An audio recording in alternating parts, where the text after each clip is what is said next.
give you guys some tips on scones. Since we rolled out the triple berry scone, I thought we will talk about some scones. So back in October, we did our Bake Along Challenge, and during that, we gave you guys the recipe for our lemon raspberry scones. We created a video on how to make them, and then we did a Q&A with our pastry chef from my mama, and we got some tips and stuff about making scones directly from her. And I thought that I would recap some of that and share them with you guys today. I usually write things on a board, right? Yeah, I know. I have been talking more and more, I guess, lately. I don't know, because my board is all filled up, and I haven't even gotten, that's just, I was recycling paper. All filled up, so I had to write it down on a piece of paper. So we are going to be looking at notes today when we talk about scones and tips for making scones. So, the number one tip that she gave during that Q&A was to mix your scones by hand, okay? Scones can be easily overmixed really quickly, and so to prevent that, our pastry chef likes to mix it by hand.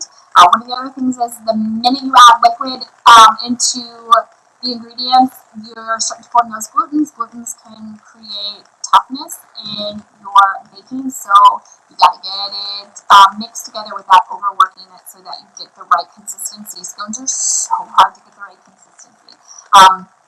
My mom's been cranking them out for quite some time, so she is pretty good at it, but I remember when she was first in the beginning with scones, she was like, I hate scones. If we ever have a bakery, we are not offering scones. Like, I don't want to be doing this all the time. She's like, they're just so finicky. But of course, she's been doing it for quite some time, and she's finally got that stuff worked out. And so she just was like, I'm going to share these tips with people because I wish I would have known these things when I was making scones, because it was hard when I was starting out.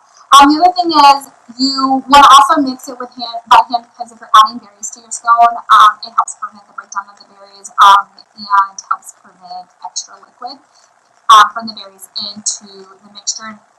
If you know anything about making scones, and maybe you don't, you'll find out about it later. It goes from being the perfect consistency to being the wrong consistency really quickly, and liquids are really important because you already have to add the buttermilk to it. If you start adding too much liquid from the fruit, you're just going to mess up your batter. I have to start all over. Yeah. Tip number 2, if you are going to use frozen fruit, not fresh fruit, but frozen fruit, you need to do 2 things. A, do not get fruit that is frozen in juice. Remember me saying liquids are not a good thing to be adding to it. So you want flash frozen. I call them flash, like I was writing them, I was like flash dried. That's not right. Flash frozen fruit, okay?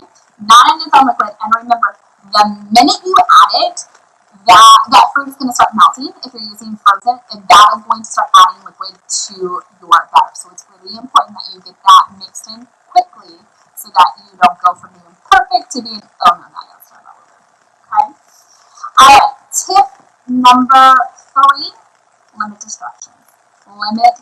My mom's like, I don't have anything else in the oven. I don't have any other timers. I don't have my phone on silent. Like, when I'm doing scones are my baby. They're my focus. I'm not touching anything else. I'm not doing anything else. Please don't come up and talk to me, because I will ignore you. Because it is very important that once you hit that consistency, it's done. It's over. You gotta move on. If you keep going, it's gonna go from great to bad really quickly, and then you gotta dump it and start over. And we all know, if you're a baker and you're running a business, there is nothing worse besides maybe when you spill breast milk. I know it's too much information, but let's be real, that stuff makes you cry. When you have to dump a whole thing of scone mix for the same reason, you're gonna cry. I promise. Alright, so limit distractions, focus. That way you get the right consistency. Okay? And then the last tip that she has is for production time. It helps save time, it helps with consistent products, it helps and allows you to manage your inventory of ingredients and make the same products consistently every single time, which is really important to us, especially in our wholesale business, and that is to scoop them. Traditional scones are rolled and cut, but we scoop and bake our scones. So those are the 4 tips, and they are: mix it by hand, that way you don't overmix it. If you're using frozen fruit, don't do the juice, and make sure that you work quickly. Limit all distractions. It needs to be main focus because it goes from great to bad really quickly. And scoop them. Save time, be efficient, consistent. It just helps with all of those things. So we do scoop them. Alright, you guys, that was what I wanted to share with you today. I don't have a whole lot of other things going on. If you guys are in the area, stop by this weekend, grab yourself some keto cheesecake. You can definitely pre-order because I can't guarantee I'll be there. We got those pistachio muffins and and then we've got our triple berry scones along with our other delicious tasty treats that we offer every single week. If you guys are watching me live, then you should be liking and following us on Facebook. If Facebook's not your thing, but you love to catch me live, thank you. But you can definitely follow us on our other social media. Facebook is the only one that we are at Perfectly Pastry Bakery. All the other ones are Perfectly Pastry. I want to thank you guys for helping out and watching my live, and I will see you guys next week where I'll probably be like boo-hooing because all my kiddos are going to be gone. Guys, my kids have been home with the shutdown up until this point. They're going back to school. My preschool is officially starting school, so it'll be a thing. I promise it'll be a thing. I'll try not to make it a thing. I mean, it's not a big deal. People grow up. It's great. But it's a lot. It's my baby. I'm getting through it, guys. I'm getting through it. So I'll talk to you guys next week, and I hope you guys have a wonderful rest of the day. Thank you.